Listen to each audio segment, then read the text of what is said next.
Um dos principais mecanismos de investigação de crimes no Brasil, ele está no foco de boa parte dos processos criminais complexos que são desenvolvidos perante a Justiça Federal e a Justiça Estadual, e, portanto, reputamos que esse seja um tema central para o debate do direito penal econômico.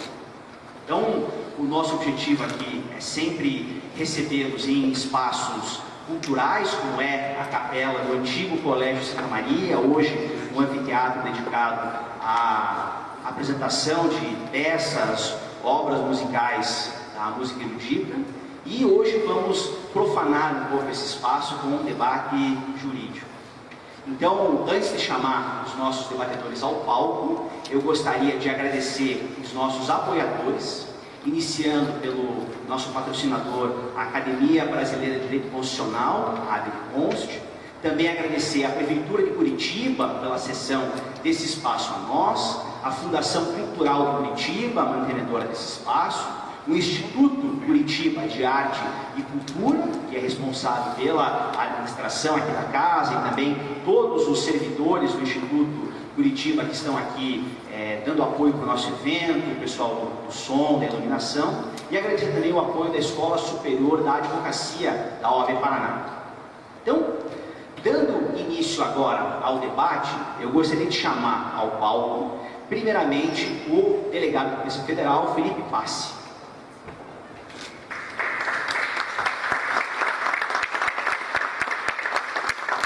Dr. Felipe Passi é graduado em Direito pela Federal do Paraná, é pós-graduado em Direito Contemporâneo, é delegado da Polícia Federal e integra a Operação Lava Jato desde 2015.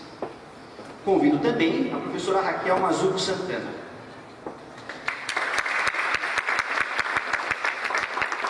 A professora Raquel é advogada criminalista, é doutoranda em Direito Econômico pela Federal de Santa Catarina, é pós-graduada em Ciências Criminais pelo Complexo de Ensino Superior de Santa Catarina e hoje é assessora da presidência do Conselho Administrativo de Defesa Econômica, o CAD.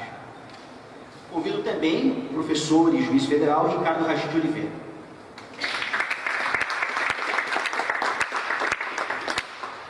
Dr. Ricardo Rachid é juiz federal da 4ª Região da Justiça Federal do Brasil, é graduado, mestre e doutor em Direito pela Universidade Federal do Paraná. Convido também o professor Vinícius Gomes Vasconcelos. O professor Vinícius é assessor de ministro do Supremo Tribunal Federal, é professor da Universidade Estadual de Goiás e do Instituto Brasileiro de Direito Público. É doutor em Direito pela USP, graduado e mestre pela PUC do Rio Grande do Sul, e editor-chefe da Revista Brasileira de Direito Processual Penal. Convido, por fim, para finalizar a composição desse painel, o professor Walter Barbosa Vittar. O professor Vittar é advogado criminalista, é professor da graduação e da pós-graduação da Pontifícia Universidade Católica de Londrina, bem como da Escola da Magistratura do Paraná. É doutor em Direito pela PUC do Rio Grande do Sul, mestre e pós-graduado aqui pela PUC do Paraná. Então, para comunicar-vos como funcionará o nosso debate, combinei com os nossos painelistas, que cada um terá um tempo breve para fazer uma apresentação inicial, contar um pouco da sua experiência com a colaboração premiada, e após vão se seguir perguntas, respostas, as provocações poderão partir dos próprios debatedores, e eu também preparei algumas questões prévias aqui para estimular o debate. E vamos iniciar, então, pelo Dr. Felipe Passi. Bom dia a todos. Todos os colegas de debate, que com certeza tem muito mais conhecimento teórico, todo o direito, não só do Instituto. O Dr. Guilherme Luquezzi, que eu agradeço o convite, uma honra. Meu contemporâneo de faculdade, tinha uma reputação muito boa época e hoje ainda melhor profissional. A minha experiência é muito prática com o acordo de colaboração. Estou na operação desde 2015, então eu vi desde diversas negociações, desde diversas celebrações, diversos questionamentos sobre procedimentos, sobre acordos julgados não tão bons, acordos bons, questões de competências. Então, que eu acho que eu posso trazer para o debate é questões práticas que foram surgindo, questões práticas que eu já entendo que vão surgir, e talvez algumas coisas que mereçam aprofundamento, seja por outras decisões do Tribunal Superior para alterar a eventual jurisprudência, ou mesmo aprimoramento legislativo. Talvez o Instituto seja algo que mais se aproxime hoje do Instituto de Common Law, porque ele tem uma lei muito rasa, lacunosa, e grande parte dos procedimentos feitos a ele são disciplinados por decisão, sobretudo do Supremo, precedentes do Supremo Tribunal Federal. Eu acho que algumas questões, embora já tenha se fixado por tais decisões um procedimento que vem sendo seguido ao longo dos anos pelo Ministério Público Federal, em que a polícia passou a poder celebrar um acordo, reconhecer uma faculdade que já existia na lei apenas no final, metade do ano passado, em setembro, que o delegado também tem legitimidade apenas nos autos de inquérito policial para celebrar o acordo. Mas da forma que, ao meu ver, vem sendo feita a fixação prévia de benefícios, e esses benefícios não chegam a ser, digo, devidamente valorados por juiz numa sentença, é algo que me traz algumas questões que refletem para a sociedade, refletem para o próprio colaborador e para a própria defesa de delatados. Há um imediatismo da aplicação das penas, sobretudo em colaboradores que estão presos, não raro acordos, a previsão para cumprimento inicial, imediato, então logo homologado acordo de determinada pena, regime privativo de liberdade, regime fechado, diferenciado. O que isso pode trazer de problema?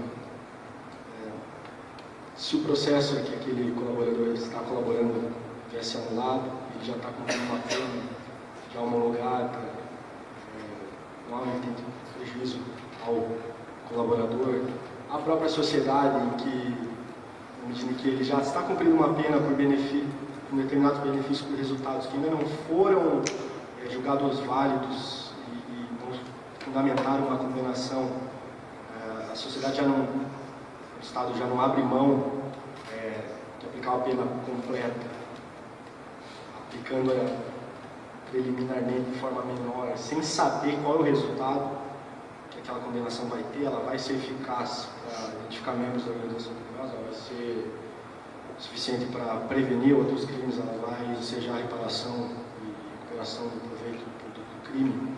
Então, essa aplicação para as próprias defesas, para os próprios delatados que, com raro vezes, sofrem medidas invasivas, que maculam sua imagem, privacidade, não se sabe, porque não se foi reconhecido ainda por sentença, que aquela colaboração foi efetiva, passo que já há em alguns acordos a fixação prévia, imediata e o que eu acho mais congruente com o sistema, a cumprimento imediato dessas penas em regimes diferenciados.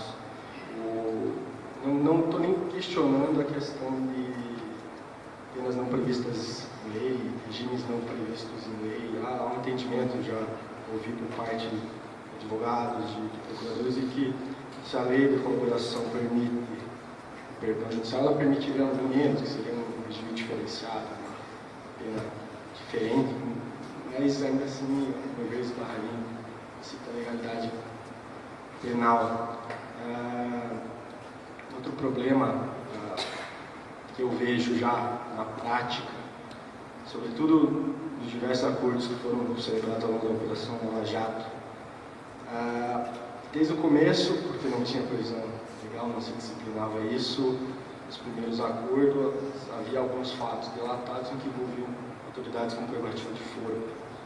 Entendeu-se então que todo o acordo, consequentemente toda a fase prévia da negociação, desloca-se daqueles agentes da persecução que conhecem a maioria dos fatos e levam-se no âmbito da PGR, no âmbito da promulgação do Supremo Tribunal Federal, para depois cindi-lo e mandar, digamos, grande, 90, 95, quase todos os crimes são mandados dos juízos de primeiro grau. E aí isso engata um outro questionamento que eu me faço, mas que ainda não chega na prática. Quando o juiz de primeiro grau está julgando um processo que conta com uma colaboração desmembrada do Supremo, ele reconhece, ele vislumbra em sentença que aquele colaborador mentiu ou descumpriu alguma condição do acordo, poderia rescindir um acordo que não foi homologado por ele, poderia rescindir um acordo que é do Supremo, seria de certa forma uma usurpação.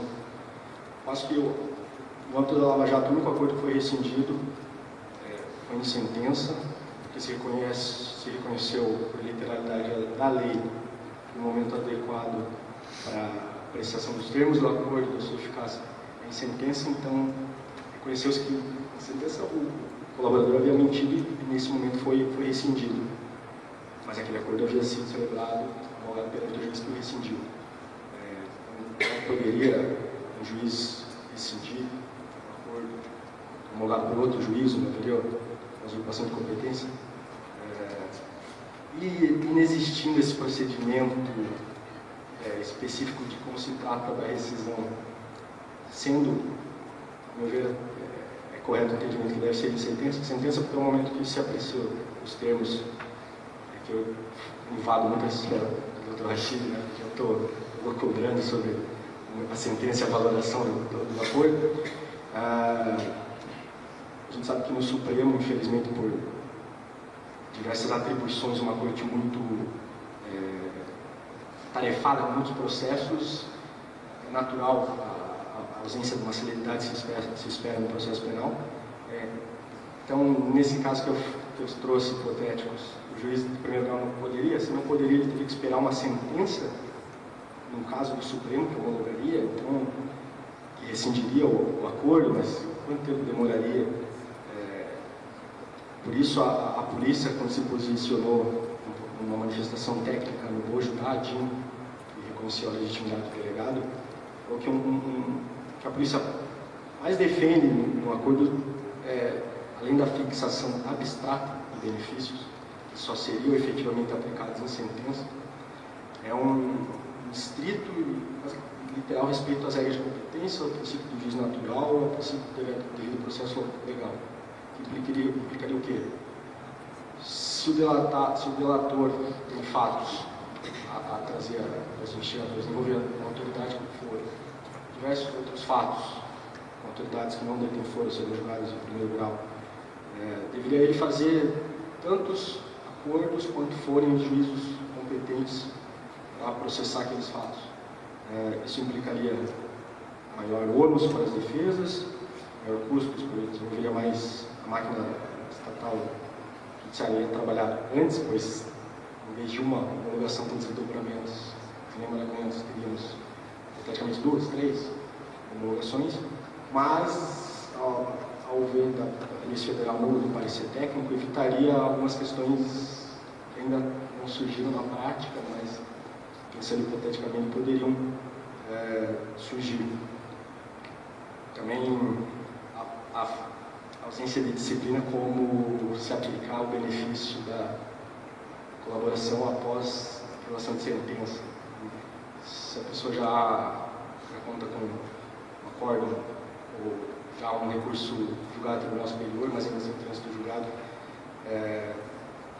onde se homologa o acordo, onde se prova a eficácia da colaboração, pois não haverá reabertura de instrução naqueles processos já julgados, na apelação do Tribunal Superior, que nem examina fatos. Então, onde ele vai colaborar? Não vai colaborar nos processos de primeiro grau, outras investigações que vão ajudar a identificar,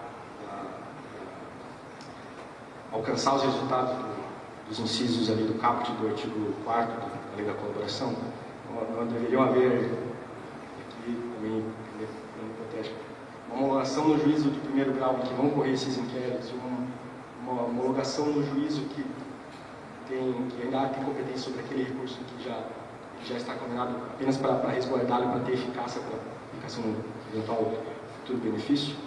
Então, eu acho que são essas questões preliminares que eu gostaria de trazer, algumas já, mais de uma eu trouxe, mas vamos ver se a gente consegue trazer alguma resposta que possa agregar o melhor entendimento e aplicação desse instituto tão importante. Muito obrigado, doutor Felipe. Vamos passar agora a apresentação da doutora Raquel. Bom dia a todos e a todas. Primeiramente, eu gostaria de agradecer ao doutor Guilherme pelo convite, dizer que eu estou muito honrada de estar aqui dividindo o debate com pessoas tão especializadas e respeitadas nesse tema, né, nessa pesquisa de colaboração premiada, que é um tema que ainda precisa ser discutido, embora já tenha sido trazido aí com a lei das organizações criminosas.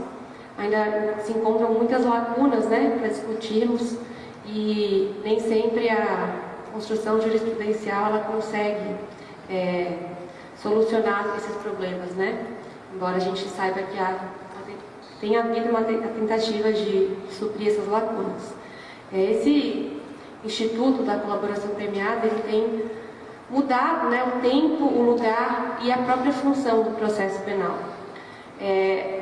Acho que a minha experiência hoje, que eu posso trazer aqui para aprimorar esse debate, são as questões dos acordos de leniência, que na verdade são uma espécie do gênero colaboração premiada. Eu estou atualmente trabalhando no CAD, na Superintendência Geral. Para quem não sabe, o CAD é o Conselho Administrativo de Defesa Econômica. É uma autarquia especializada vinculada ao Ministério da Justiça. E o CAD tem a função de prevenir e reprimir infrações contra a ordem econômica.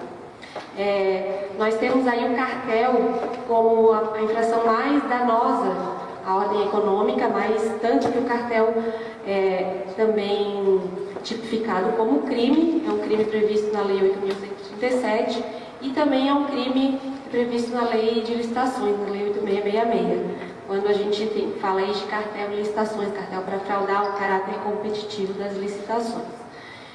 Dado essa periculosidade do cartel, quando a gente tem acordos ilícitos de empresas que se juntam para dominar mercados, para aumentar arbitrariamente os lucros e trazer danos aí à competitividade, à concorrência, o acordo de leniência, né, essa espécie de colaboração premiada, ela vem como um instrumento também para detectar esse tipo de infração, que nada mais é do que uma organização criminosa.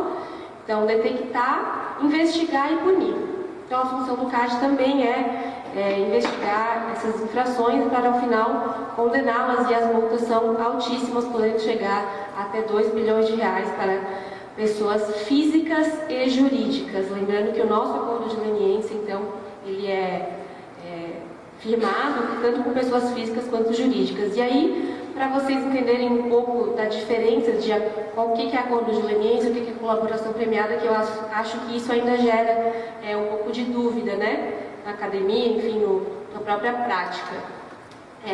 O acordo de leniência do CAD, né, no âmbito do antitruste, porque, veja, nós temos várias espécies de acordos de leniência. Quando eu falo de acordo de leniência, eu posso estar falando de leniências firmadas com o Ministério Público, eu posso estar falando de leniências firmadas com a Controladoria Geral da União, e eu posso estar falando de leniências celebradas com o CAD. Tá? A minha experiência é no âmbito do CAD. Então, o CAD vem celebrando acordos de leniência desde 2003. Ele foi introduzido na nossa lei em 2000, mas o primeiro acordo foi firmado para investigar o cartel dos vigilantes do Rio Grande do Sul. É um cartel em licitações públicas. E desde então, esse instituto vem sendo aplicado com cada vez mais frequência. A gente tem hoje mais de quase 100 acordos de leniência já realizados desde então. E também temos os TCCs, que na verdade é um tipo de acordo, é um incentivo para aquelas pessoas físicas ou jurídicas que não conseguiram alcançar os requisitos para ser o primeiro. Porque, veja, a nossa colaboração, a gente precisa que a pessoa ela seja a primeira a correr atrás da autoridade para conseguir os benefícios. O segundo, terceiro colocado, vamos dizer assim, ele pode celebrar um TCC, que é um termo de compromisso de cessação, que também é uma forma de colaboração. Só que nesse caso, ele não ganha todas as imunidades que ele ganharia sendo o primeiro. Quais são os benefícios do nosso acordo de leniência? Nós temos a imunidade administrativa e a imunidade criminal. Então, o nosso acordo de leniência ele tem efeitos penais. A gente concede a imunidade penal, tanto que nossos acordos são celebrados em conjunto com o Ministério Público, e para crimes de cartel, como eu falei antes, e também para crimes relacionados ao cartel, ou seja, não raras vezes um fato criminoso que chega até nós, ele tem efeitos em outras searas e traz crimes como corrupção, lavagem de dinheiro, a própria organização criminosa e mesmo a fraude em licitações. Então, o que é a lei de 2011, que é a lei que hoje rege o CAD, a lei 2.529, se vocês depois quiserem olhar, o programa de leniência está previsto lá no artigo 86 em diante. A nossa lei, então, ela dá imunidade criminal, tanto para o cartel quanto para os crimes relacionados ao cartel. Então, além disso, se a autoridade já tiver algum conhecimento, ele pode então reduzir a pena. E para isso, como nas outras espécies de colaboração, a pessoa física ou jurídica ela tem que cessar a conduta, confessar, colaborar com as investigações e, como eu disse, ser o primeiro, né? Tem essa corrida para essa questão de a gente tentar desestabilizar a organização criminosa para trazer o primeiro, enfim, colaborador. Bom, da minha experiência prática e de um pouco que eu estudo sobre o tema, gostaria de citar o Scott Raymond, que foi um procurador-chefe da divisão antitruste do DOJ, que é o Departamento de Justiça americano. Ele dizia que as políticas públicas sobre colaboração premiada e acordo de leniência, né, que é o caso que era feito lá, na parte antitruste de concorrência, eles devem atender a 3 requisitos. Primeiro deles, e aí eu gostaria de que a gente tentasse pensar nesses requisitos aqui para a nossa colaboração premiada, se isso tem sido atendido ou não. Então, se as nossas políticas públicas têm atendido, se a nossa colaboração premiada tem atendido esses requisitos, quais são? A dissuasão, ou seja, o medo de ser punido, a probabilidade de detecção dessas condutas é algo que influencia na colaboração, no agente querer colaborar e se essa colaboração vai ser efetiva.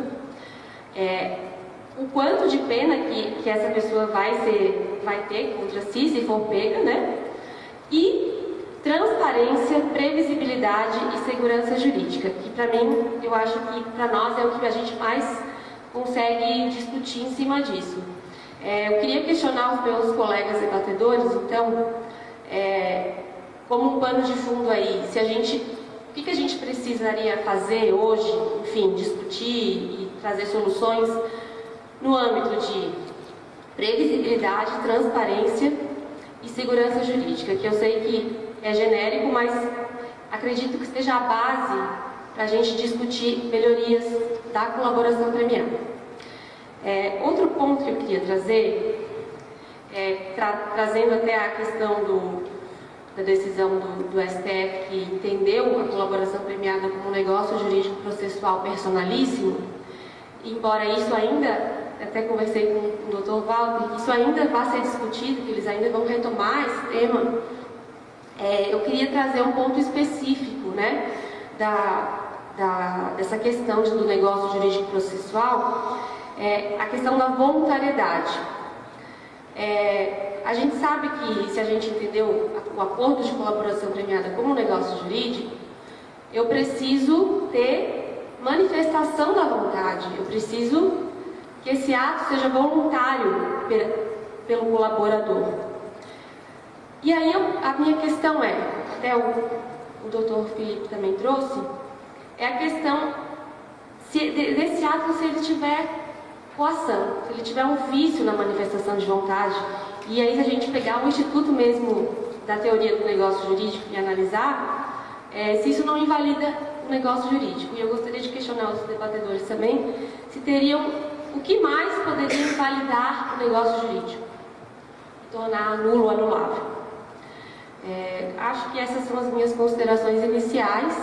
Tem muita coisa para ser discutida também, fiz uma lista de uns 10 temas aí que estão na crista da onda, mas para não estender muito, eu quis focar nesses dois pontos e fico à disposição para responder dúvidas em relação a acordos de leniência, colaboração premiada e, enfim, obrigada. Muito obrigado, professora Raquel. Aproveitando até, eu me esqueci de dizer ao início, mas até nessa esteira, né, da ausência de equação com risco de penalidade, a professora Raquel está lançando hoje aqui em Curitiba o seu livro. Ele está à disposição ali na entrada, ele estará disponível após o painel para autógrafos, que foi escrito com a autoria do professor Alexandre Moraes da Rosa, de Santa Catarina, relação premiada como negócio jurídico, a ausência de equação com risco de validade. Então, muito obrigado pela sua apresentação e passamos agora a palavra ao Dr. Ricardo Rachid. Todos, gostaria de agradecer o convite do Instituto, Guilherme, agradecer a presença e a oportunidade de estar com vocês, né? Permito falar vocês. Não está muito na moda isso. Não está muito na moda isso. Mas enfim, nós já temos aqui um ambiente. Eu acho que apesar do local, né, que inspira muito a liturgia, mas enfim, agradecer a companhia de vocês, na verdade, né, isso que eu queria dizer, o Vinícius, igual, Guilherme, e dizer o seguinte para vocês: o meu filho, ele tinha 2 anos de idade, hoje ele tem 18, um dia ele se colocou, um dia quente, em cima de uma mesa, uma mesa que nem essa, assim, crianças ainda, né, meio que engatinhando, e tinha castanhas de caju em cima da mesa e ele começou a comer. E era um pote grande, tinha muita castanha. Começou a comer e lá com umas tantas eu falei para minha esposa, eu disse: olha, ele vai comer muita castanha, muito quente, estamos na praia, e vai dar uma diarreia absurda. E daí, quando a gente... ela falou assim: sabe uma coisa? Deixa que ele já está acabando mesmo ali. E pronto, ele detonou aquele troço. E ele vira para trás, olha para mim e diz: pai, eu quero mais. Eu falei: mais o quê? Fingi de bobo. Mais daquele que estava ali. Ele tinha detonado tudo. Eu falei: filho, o pai não viu o que era. Ele não viu. Não chegou a perceber. Não, pai, daquele que estava aqui, eu estava comendo. Era bom, eu gostei. Salgado. Eu falei assim: filho, desculpa, o pai não sabe o que você está falando. Eu não sei o que você está falando. Ele parou, olhou e falou assim: pai, eu quero mais amendoim no lugar. E naquele momento, assim, eu tinha uma aula para dar no dia seguinte sobre natureza jurídica. Né? E eu falei assim: um dos maiores problemas quando a gente tem instituto novo é que a gente quer enquadrar numa natureza jurídica. Isso é um malveso, não só do jurista, nosso, talvez do ser humano. Tanto que aquela criança de 2 anos ali estava tentando enquadrar a categoria nova em categorias pré-existentes que ele conhecia. Ele sabia que aquilo era um amendoim, tinha formato de lua, e ele foi lá e estabeleceu a natureza jurídica da castanha de caju. E eu estou contando isso porque é mais ou menos o que está acontecendo com os acordos de colaboração premiada no direito brasileiro. São institutos que foram criados no sistema adversarial raiz. Nós temos um processo penal que ainda está engatinhando, e aqui o texto do Alexandre Burlich vai falar com vocês esse livro de coletânea da ministra Maria Tereza, enfim, aborda isso com muita felicidade. Né? Nós temos um sistema processual penal que ainda está encaminhando, pretendendo ser acusatório, né? E nós estamos com um instituto que foi forjado no sistema, tentando entender ele e aplicar ele com base no nosso sistema. E daí nós temos situações como essa: a polícia pode celebrar acordo ou não pode celebrar acordo, né? E se pode ou não pode, isso tudo tem a ver com o que é o acordo? Existe disposição por parte do Ministério Público. Disposição, estou dizendo assim, no sentido de dispor mesmo do poder punitivo estatal. O Ministério Público dispõe do poder punitivo estatal para celebrar um acordo? Porque se isso é acordo, a polícia não pode celebrar. Porque a polícia não tem esse poder de dispor. Se o acordo é aquilo que o Felipe propugna no começo de sua fala, no sentido de dizer, olha, os benefícios serão os benefícios que o juiz entender válidos ao final do processo, no momento da sentença. É isso o acordo? Se isso é o acordo, ok, então não há problema nenhum do acusado celebrar o acordo com a polícia, nem há problema de o acusado simplesmente chegar, sentar na frente do juiz e dizer assim, ó, doutor, eu quero colaborar. Como assim? Não, eu tenho essas e essas provas, aqui, etc, etc, etc. E o juiz então vai analisar se aquela colaboração foi efetiva, se aquela colaboração trouxe benefícios válidos para o processo. Então, a questão que me surge é, qual é o sistema que nós temos? Se nós vamos abrir mão do sistema inquisitorial, se nós vamos abrir mão do sistema aonde o juiz é o protagonista do processo, ele vai atrás das provas, ele direciona a investigação, ele direciona, digamos assim, aonde vai o processo, ou se o juiz vai passar a ser como é que se diz? Ator, observador, que só vai abrir a boca no momento da sentença. Enfim, estou falando de forma menos técnica, mas basicamente é isso. O sistema onde foi forjada a ideia da colaboração premiada se baseia exatamente no aspecto segundo o qual o princípio da obrigatoriedade da ação penal ele é substituído, a ideia é o princípio da oportunidade. Portanto, o que se tem é uma visão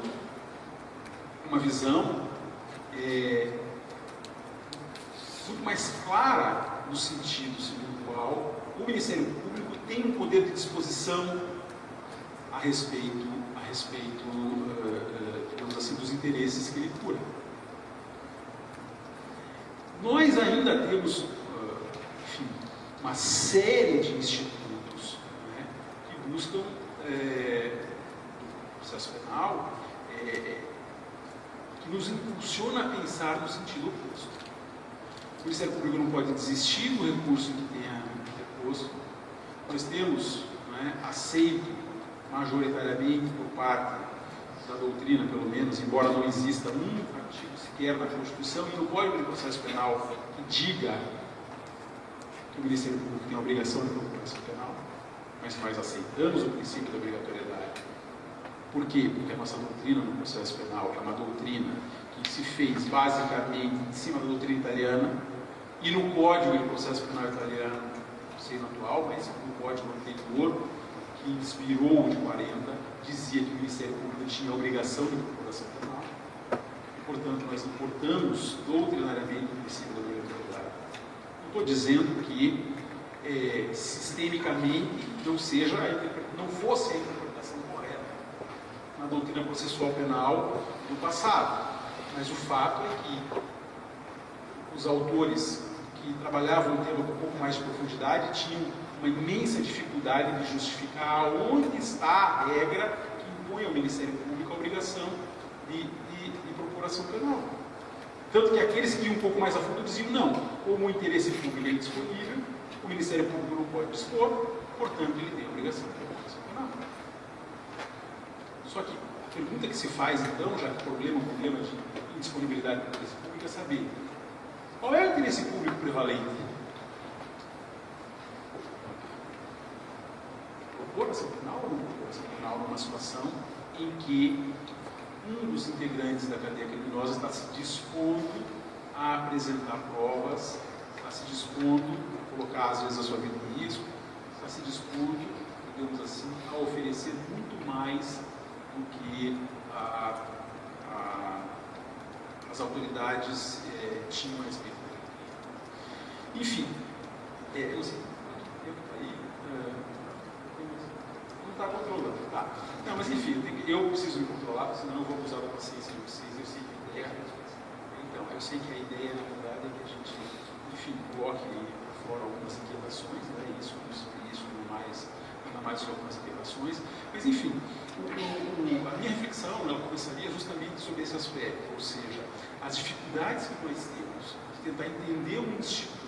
É aquela coisa, aquele programa que foi feito por Windows, eu comprei o Macintosh e ele trava, né? Ele não roda direito, ele foi adaptado para o Mac, mas ele não roda direito. Ele dá alguns paus, como a gente costuma dizer. E muitos desses paus, me parecem, estão ligados justamente a essa ideia, ou seja, a estrutura, a espinha dorsal do processo penal. Né? Qual é o papel do julgador, principalmente, no processo penal? Qual é o papel do Ministério Público no processo penal? Qual é o papel da polícia no processo penal? E a gente sabe que existe uma tensão corporativa. Eu falo corporativa, eu estou excluindo a minha corporação. Né? Uma tensão corporativa em relação a isso.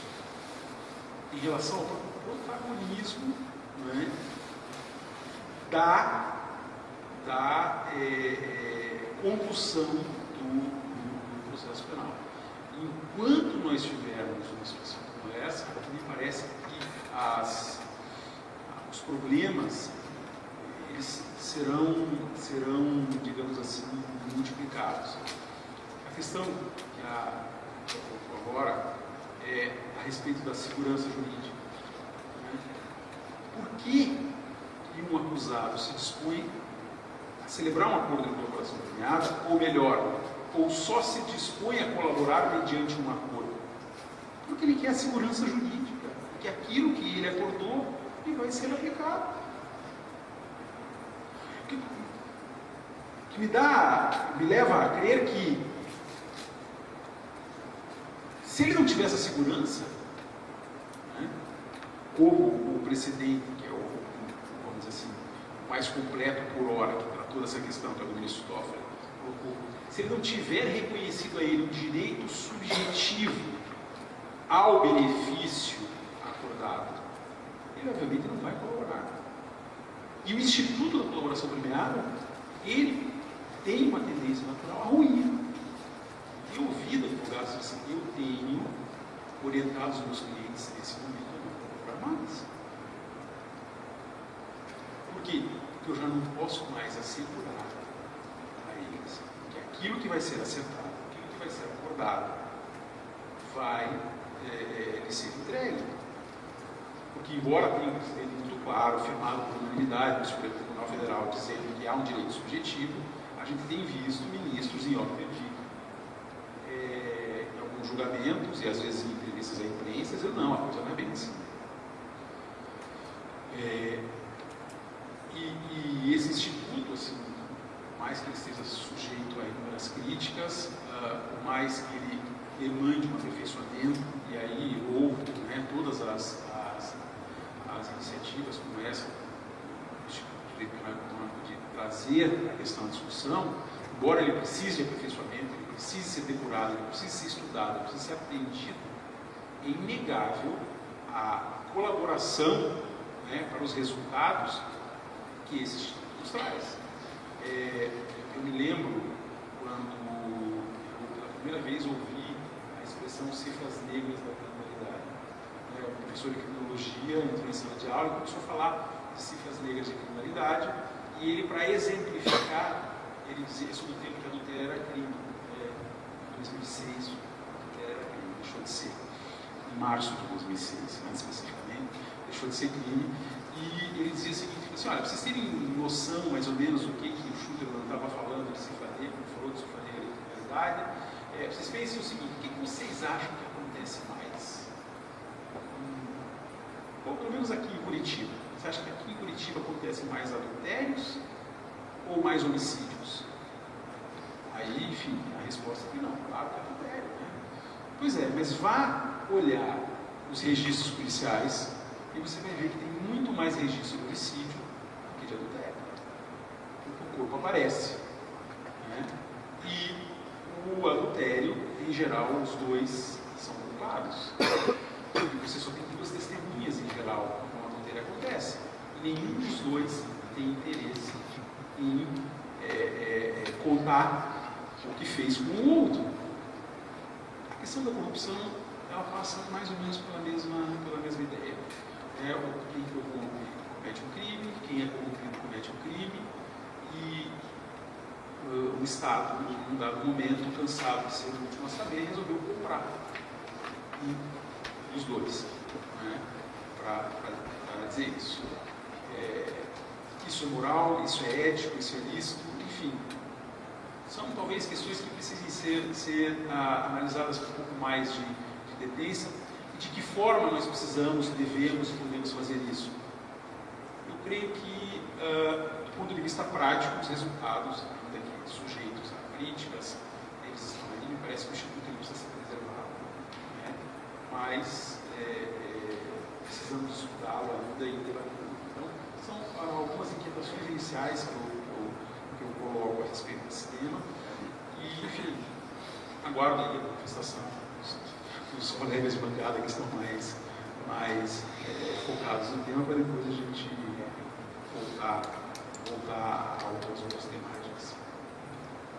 Muito obrigado, Dr. Rachid, por suas considerações iniciais. Já começam aqui a levantar alguns pontos de divergência que a gente gostaria hoje de suscitar no debate, né? Os pontos de vista potencialmente antagônicos que possam ser discutidos e debatidos para que, quem sabe, nós cheguemos a alguma conclusão. Então, já de imediato, passo a palavra ao professor Vinícius Vasconcelos. Bom dia a todas e a todos. É um prazer enorme estar aqui com vocês todos. Queria agradecer ao Guilherme pelo convite. É uma alegria enorme estar com vocês. E ao Instituto, esse evento certamente é muito importante, o tema é muito importante. E começo falando para vocês o que vocês devem saber, que a barganha triunfou no mundo inteiro, ou está triunfando no mundo inteiro. A barganha triunfa sobre o processo e eu acho que isso é inevitável. Eu só acho que a gente tem que ter um certo cuidado e o meu objetivo, basicamente, quando eu falo, nos textos que eu escrevo, é tentar colocar uma pulga atrás da orelha de quem talvez aceite ela como uma solução para todos os problemas. Acho que é importante, acho que a colaboração premiada é um mecanismo muito relevante, acho que é inegável que todo o dinheiro que foi repatriado com a Lava Jato de modo nenhum seria conseguido se não fosse por meio de colaboração premiada e mecanismos semelhantes, a conveniência, etc. Só acho que ele tem alguns problemas e tem alguns riscos.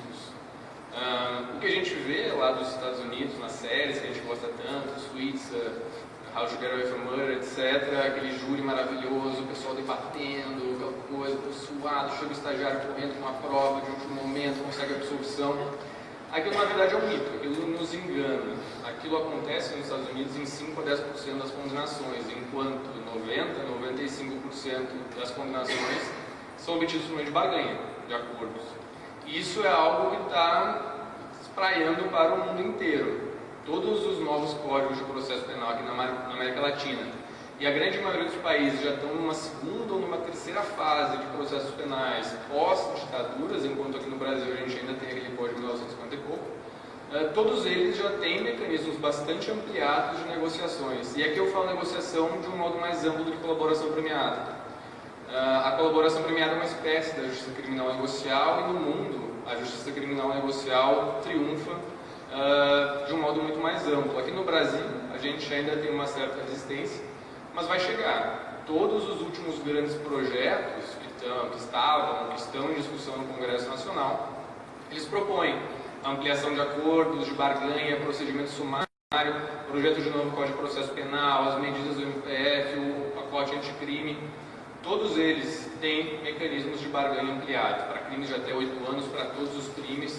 Ou seja, num futuro que eu acho que não é tão distante, a gente vai poder impor uma prisão sem processo, sem produção de prova.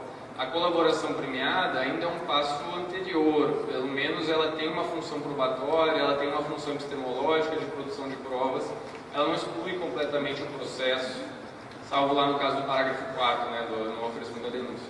Mas na grande maioria dos casos, ela ainda tem uma função de produzir prova do processo, se mantém o processo. Mas a tendência é que a gente chegue em mecanismos onde o processo vai ser basicamente excluído. Então esse triunfo é algo que marca o processo penal contemporâneo e é algo que vai chegar aqui no Brasil. Eu comecei a pesquisar sobre esse tema já faz algum tempo, dei uma sorte grande, comecei a pesquisar sobre ele lá em 2012, 2013, fiz o meu mestrado em 2013 e 2014 lá na PUC do Rio Grande do Sul, sobre barganha, justiça criminal negocial, e aí quando eu acabei a minha dissertação de mestrado, que está publicada agora atualmente segunda edição pela Diplácia, chama Barganha e Justiça Criminal Negocial, estourou a Lava Jato, né? Ali no final de 2014, início de 2015, etc. E aí o pessoal começou a me chamar para dar aulas, eu estava pesquisando sobre isso faz um tempo, nem lembro bem de onde é que esse negócio saiu na minha cabeça, que não se falava tanto sobre isso, embora a delação premiada seja algo já bastante antigo, desde 1990, a lei de crimes hediondos e várias outras desde então, não se falava tanto dele, se faziam acordos de um modo não tão divulgado e não tão midiático. E aí eu fiz a dissertação sobre esse cenário mais amplo, começaram a me chamar para dar algumas aulas em especializações sobre colaboração premiada. Na minha dissertação de mestrado, eu estudei mais o instituto e o cenário de um modo mais amplo. E aí começaram a me chamar para dar aula de colaboração premiada, aprofundei os estudos sobre colaboração premiada e acabei escrevendo outro livrinho que é específico sobre colaboração premiada, publicado pela RT, que chama Colaboração Premiada no Processo Penal. Então, é um tema que, sem dúvidas, traz muitos debates e que já foram colocados vários muito interessantes aqui pelos colegas. E eu só acho importante a gente ter uma posição de certa crítica. Como o Rachid bem falou, é um mecanismo fundamental e que traz vários problemas de adaptações quando ele é importado para outros sistemas. Só que eu acho que esse mecanismo ele tem um problema em si. Ele não roda bem, não é tanto no nosso sistema, mas ele não roda muito bem no sistema do processo penal clássico. Ele não roda muito bem com as premissas do processo penal. E a discussão é se a gente vai buscar um novo processo penal, um processo penal funcionalizado e um processo penal com novos princípios, ou se a gente vai tentar encaixar esses mecanismos de negociação nas premissas antigas, do processo penal. Eu particularmente acho que as premissas antigas do processo penal são muito importantes, a gente não pode abrir mão delas. E o processo penal eu particularmente gosto bastante dele, gosto de estudar, posso ser meio doido, gosto de processo penal, gosto de dar aulas do processo penal, etc. Então acho meio temerário a gente abrir mão daquelas garantias, daqueles direitos fundamentais clássicos do processo penal. Portanto, eu acho que esses mecanismos negociais de barganha, de colaboração premiada, eles têm um problema que alguns sustentam da aplicação, são diversos doutrinadores que sustentam que a aplicação tem sido equivocada, lá na ponta o aplicador, óbvio, com exceções que fazem isso muito bem, exceções não, com várias pessoas que fazem isso muito bem, mas que na prática esse instituto tem sido problemático. Eu penso que na prática pode ser piorado, mas que esse instituto por si só, esses mecanismos negociais, eles trazem problemas inerentes à própria lógica negocial. E, portanto, a gente precisa adotar uma posição de desconfiança, uma posição de redução de danos, porque eu acho que eles são danosos ao sistema processual de um modo amplo. Eles são muito importantes, mas em casos específicos. O meu medo é que a gente chegue num sistema parecido aos Estados Unidos, onde 95% das condenações sejam obtidas por meio de acordos. Isso eu acho que não deve acontecer, eu espero que isso não aconteça, embora eu acho que seja uma tendência. Eu espero que isso não aconteça, eu acho que a gente precisa reduzir esses mecanismos para quando eles realmente sejam necessários. É óbvio, casos de organização criminosa, casos complexos, grandes operações, caso de um sequestro para descobrir onde é o cativeiro, totalmente legítimo fazer uma colaboração premiada para isso. Não acho que seja inconstitucional, não acho que nunca seja utilizado, acho que é importante sim. Só que acho que precisa ser limitado para casos onde isso realmente seja necessário. Portanto, a postura precisa ser uma postura de redução de danos, porque se generalizar eu acho que pode ficar bastante complicado. E nesse sentido, ainda que seja um pouco um mito, a legalidade é o que a gente tem para tentar limitar esse poder. Óbvio, a lei não limita tanto assim, mas acho que é o que a gente precisa e é o que a gente tem para tentar traçar algumas balizas para reduzir esses abusos que podem acontecer nos mecanismos negociais. Então penso que a legalidade precisa ser respeitada, a lei de colaboração premiada, a de 12.850, avançou bastante, trouxe diversas regulamentações que são pertinentes. Antes a gente tinha diversas leis que tratavam de delação, mas que tratavam de um modo bastante superficial, só na perspectiva material, não na perspectiva processual. Então a 12.850 trouxe benefícios e trouxe regulamentações, mas ela é bastante omissa e tem bastante a ser aprimorada. Acho que a gente precisa aprimorar a lei, a jurisprudência tem caminhado nesse sentido para tentar traçar alguns critérios, mas é um mecanismo muito inovador, que traz muita insegurança. Como a Raquel falou, a segurança, o Rachid também, senão o instituto vai ficar desmoralizado, vai ficar inaplicável, porque não vai se ter a confiança para a aplicação dele. Então a gente precisa traçar parâmetros onde a segurança e a previsibilidade tracem um padrão onde esses mecanismos possam ser confiáveis, tanto para o colaborador quanto para o processo, para tornar o processo cada vez mais efetivo. Diante de todas as observações já colocadas pelos colegas, certamente muitos problemas vão surgir. O Felipe falou de legalidade e benefícios, acho que esse é um dos pontos onde tem gerado muitos debates, até que ponto a gente pode respeitar o que está previsto na lei, até que ponto a gente pode fazer acordos mais amplos. Tem um artigo muito interessante do Marcelo, que está publicado no, acho que alguém já mencionou, um livrinho organizado de colaboração premiada pela ministra Maria Tereza, que ele fala sobre barganhas, sobre colaboração premiada arrojada, limitada. A arrojada seria basicamente uma barganha, um acordo. Se a gente vai chegar nisso e fazer uma generalização onde tudo pode ser negociado ou não. E no sentido do que a Raquel falou, de segurança e previsibilidade, ao meu ver, junto com a questão dos benefícios, o problema atual é a imposição de deveres muito genéricos, ou seja, a gente coloca uma obrigação de colaboração que é muito ampla em termos de profundidade, de processos, onde isso pode ser cobrado, e também em aspecto temporal, até quando vai essa obrigação de colaboração. Esse é um primeiro problema. E também muito ampla no sentido de fatos e crimes que abrangem essa colaboração premiada. A gente pode fazer um acordo que envolva diversos fatos, diversos crimes, diversos benefícios e assim diversas obrigações, diversos deveres. Só que se a gente amplia muito, perde completamente o critério para verificar a efetividade. Se a gente coloca um dever genérico de obrigação, de colaboração, como que a gente vai saber se é efetivo e se a pessoa poderia colaborar uma coisa que não está muito bem prevista no contrato, no acordo? Então, penso que a segurança vem muito da gente caminhar para tentar delimitar esses acordos de um modo mais preciso, não pode ser tão genérico assim. E sobre o que o Rachid falou, acho que é fundamental pensar sobre a função do juiz. Eu acho que o juiz tem uma função mais passiva, mas ao mesmo tempo acho que ele precisa fazer um controle bastante forte sobre a base probatória para se impor uma pena. A gente não pode aceitar, quando se chegar a uma barganha, uma transação ampliada, que a gente impõe uma pena sem ter uma base probatória mínima. Mesmo nos Estados Unidos, onde a gente tem uma ideia de que o juiz é muito passivo, né? Ele é muito afastado, mesmo lá se tem um requisito de adequação, onde o juiz precisa verificar que tem uma base probatória mínima para ele homologar um acordo e então impor uma pena. Então são diversos problemas, é um prazer enorme estar aqui com vocês e acho que o debate vai ser bastante interessante. Muito obrigado. Muito obrigado, professor Vinícius. Já de imediato passo a palavra ao professor Walter. Bom dia a todos.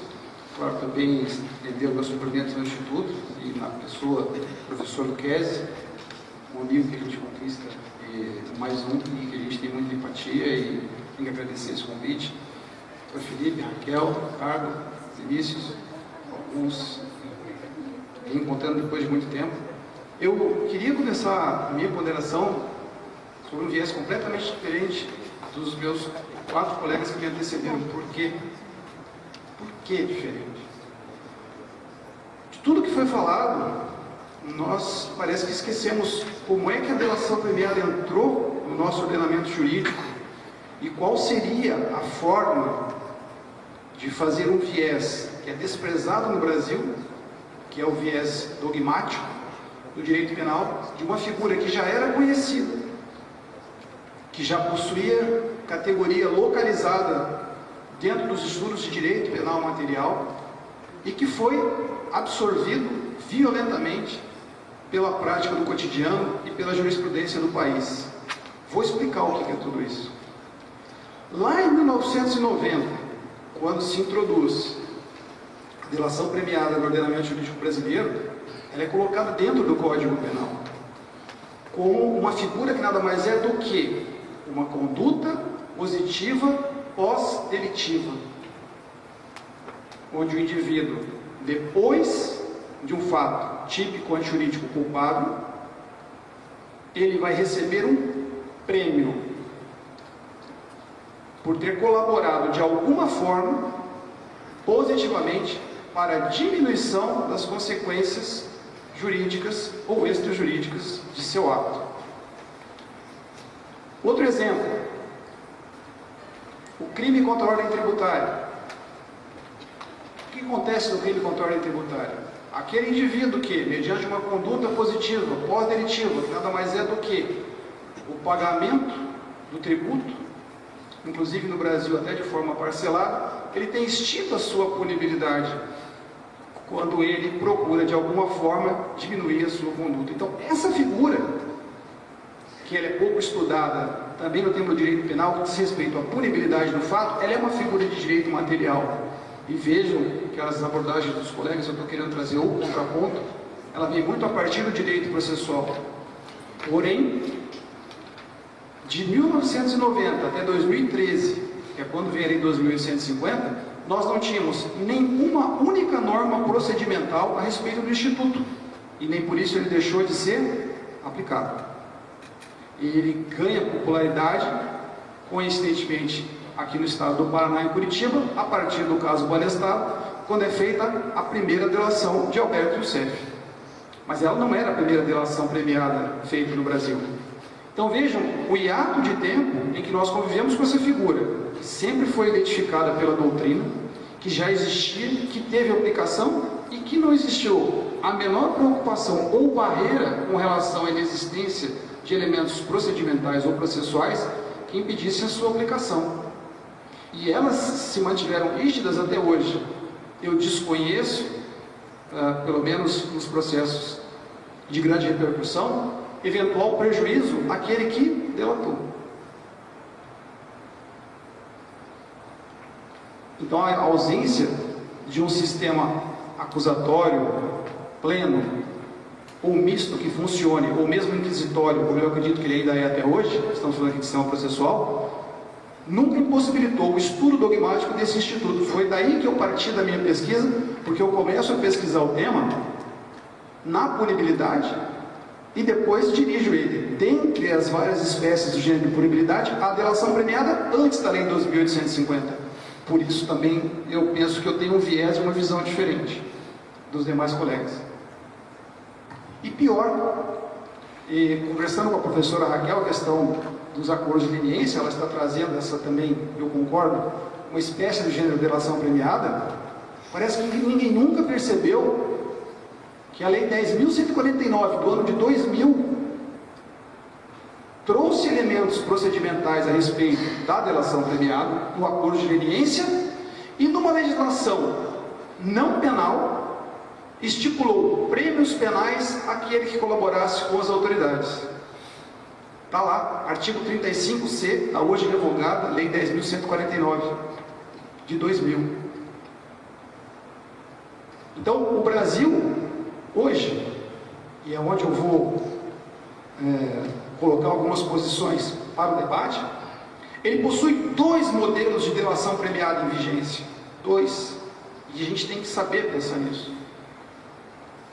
Um, que é o que está sendo mais debatido aqui hoje, que é o segundo, na verdade, vem a partir da Lei 2.850, quando nós temos o acordo de colaboração premiada e aí sim negociações efetivas, com o mínimo de vínculo legal ou de procedimento. E o outro, que continua em plena vigência, que aí, em parte, aí eu vou até provocar o Felipe, eu não acredito que, provocar no bom sentido, não é um acordo feito com o delegado para com o delator e seu defensor, mas sim uma oportunidade que ele tem de colaborar com a autoridade que vai lhe propor um bônus, mas não de acordo especificamente com a situação negocial ou colaborativa da Lei 2.850, mas de induzir legalmente a uma conduta positiva pós-delitiva, aí sim colaborativa, oferecendo a esse indivíduo um prêmio. Então, nesse caso, que a jurisprudência aceitou plenamente, mesmo após a Lei 2.850, essa série de problemas que nós estamos colocando, eles desaparecem, em que pese esse modelo, ele não possua a mesma segurança do outro, porque quando você faz o acordo homologado pela autoridade judicial, isso também conversaram ontem com o Dr. Ricardo, você vinculou o Estado às obrigações que estão ali homologadas, e você bitolou o teu universo ou conteúdo de segurança jurídica. Explicando de uma forma mais fácil, quando você tem uma conduta positiva pós-delitiva, nada garante que o juiz vá reconhecer na sentença que você é merecedor de um prêmio. Ao contrário, quando você celebra um acordo de colaboração, você tem essa garantia. E o Supremo Tribunal Federal tem batido bastante nessa tecla de que, mesmo em situações de ilegalidade da homologação, o delator não perde o direito ao prêmio. Veja bem, mesmo diante de reconhecida ilegalidade na entabulação do acordo, o delator, ou o colaborador, como queiram, não perde o prêmio entabulado. Ao contrário daquele modelo anterior, onde ele não tem essa garantia, e que o juiz poderia chegar no momento da sentença e simplesmente não aplicar o prêmio a ele. Então, esse é o ponto que eu quero trazer debate com os demais. E esse ponto, ele implica em outros raciocínios que nós somos obrigados a enfrentar. Primeiro, o direito premial não é uma novidade no mundo jurídico, ele existe há muito tempo. E que um dos grandes problemas da colaboração premiada é entender que, quando o indivíduo recebe um prêmio, ele entra num universo chamado direito penal premial, que tem um fundamento completamente diferente do direito penal tradicional. Por quê? Porque ao invés de receber uma sanção, ele vai receber um prêmio. Então, quando quer se equiparar algumas categorias de direito penal para justificar, por exemplo, a possibilidade da aplicação de prêmios que não existem na lei, eu vou tocar nesse ponto, se esquece que o fundamento jurídico, eu sei que o Dr. Ricardo pensa diferente, não são os mesmos. A sanção ela tem caráter afetivo, ela se fundamenta num duplo raciocínio, que ela tem função preventiva especial e função preventiva geral. Na colaboração premiada, na forma como ela está sendo entabulada, se não existem limites, nós fazemos exatamente o inverso. O que é isso? Nós vamos permitir que a ação criminosa seja calculada já pensando no benefício, e ao invés de ter um instrumento, ou como um dos fundamentos, ou justificação do direito penal, como inibidor de condutas criminosas, você passa a ter um incentivador de condutas criminosas, o que eu chamei de direito penal do risco calculado, no artigo que eu publiquei no site do Empório do Direito. E é uma ideia que eu estou aprofundando agora na terceira edição do meu livro. Você percorre o caminho inverso. Então você não pode querer usar raciocínios analógicos em situações completamente diferentes. Porque vejam, no Brasil hoje, admitiu-se a ampliação desse modelo premial para que acordos de colaboração premiada permitissem prêmios e se estendessem a processos de improbidade administrativa e ação civil pública, onde, pasme-se, mesmo diante de expressa proibição legal, o Ministério Público negociou patrimônio público em acordos homologados pela Justiça. Vejam a que ponto se chega quando se desamarra ou se retira, e aí eu concordo aqui com o Vinícius, todo e qualquer limite ou todo e qualquer ponto existente de contenção desse modelo premial, que existe, está aí presente, mas que se a gente não raciocinar ele com base no que nós já temos, nós vamos criar um modelo absolutamente maluco e absurdo, como é o que nós estamos vivendo hoje. É um absurdo. Hoje se oferece prêmios e se tabula um acordo de colaboração premiada das formas mais diversas e mais limitadas possíveis. Exemplo, o caso da JBS, onde depois de um golpe monumental que foi aplicado no país, tomada conhecimento público, faz-se um acordo onde, mediante o pagamento de meros 250 milhões, arrefeceriam todos os efeitos das sanções criminais e das consequências de uma série de atos ilícitos gravíssimos. E que, se assim fosse uma vez homologado, jamais poderia ter sido rescindido pelo Estado, esquecendo a jurisprudência que, a partir da Lei de Proteção a Vítimas e Testemunhas, a delação premiada, possuindo esses dois modelos, ela permitiria uma análise completamente diferente, ou seja, pelo viés do direito material. E por fim, só para voltar ao debate, que eu sei que é o que mais interessa, eu não quero me alongar, eu não poderia deixar de tratar de um aspecto muito peculiar e que não tem a ver com o efeito legal da delação premiada ou da colaboração. Qual é? Os bastidores da delação premiada. Nós temos aqui no Paraná situações gravíssimas, que hoje já são trazidas à justiça, em que houve um jogo sujo para a obtenção de delações premiadas, onde houve um jogo sujo para prejudicar pessoas e profissionais envolvidos em procedimentos, quer boicotando advogados, quer forçando delações, quer utilizando o delator para extorquir pessoas para que não fossem delatadas. Isso à revelia de qualquer controle, porque no modelo brasileiro, independente de inquisitório ou acusatório, o Ministério Público hoje, que é o principal agente na delação premiada, ele está absolutamente blindado de qualquer sanção e de qualquer controle, a não ser o dele próprio, com relação a esse instrumento, que é virulento e muito perigoso. Então é por isso que eu começo a minha provocação dizendo que temos que analisar a delação premiada pelo viés do direito material, evidentemente com todas essas ponderações importantes do processo penal, mas ele não tem esse protagonismo com as devidas vênias e as devidas escusas da grande maioria da doutrina do Brasil, que tem pensado em contrário, do que o seu viés do direito material. Então, Guilherme, depois de provocar esse monte, estou devolvendo a você para que você nos dirija aí as nossas divergências e convergências, se tiverem. Muito obrigado, professor Walter, e com isso a gente encerra a primeira fase do nosso debate.